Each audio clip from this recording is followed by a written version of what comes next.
Latihan intensif 2.2 soalan nombor 8. Persamaan kuadratik 2x kuasa 2 tolak 5x tambah c. C ialah integer positif, tidak mempunyai punca nyata. Cari dua nilai yang mungkin C1 C2 bagi C, dan berdasarkan nilai C1 C2 adakah persamaan 2x kuasa 2 tolak 5x tambah 1/2 C1 C2 sama kosong mempunyai dua punca nyata. Terangkan. Jadi kita jawab yang A dulu. Cari nilai yang mungkin. Keyword dia yang ini, tidak mempunyai punca nyata. Okay. Itu bermaksud dia B kuasa 2 tolak 4AC lagi kecil daripada kosong. Jadi persamaan kita adalah 2x kuasa 2 tolak 5x tambah c sama dengan kosong. Jadi kita dah tahu target kita nak buat ni. So B kita negatif 5 kuasa 2 tolak 4, A kita 2, C kita C kurang pada kosong, 25 tolak 8C lagi kurang pada kosong. Pindahkan 25 sebelah, negatif 25, negatif pindah sebelah. Okay, sudah akan jadi greater, itu 25 bagi negatif 8, so akan dapat 3.125. Okay, so C greater than 3.125, integer positif. So integer positif iaitu nombor positif yang lebih besar daripada 3.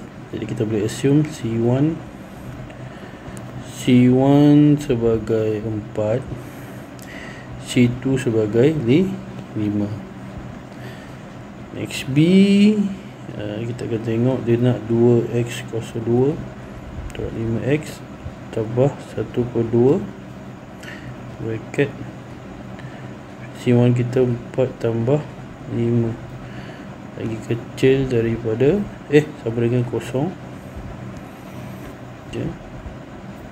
Untuk kita tentukan sama ada dia mempunyai dua punca nyata ke tidak, kita boleh buat pengiraan kita.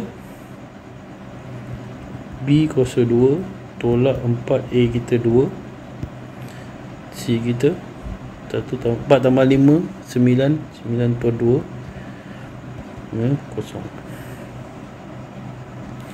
So 25 potong-potong 9 darab 6 negatif 36 sama dengan kosong.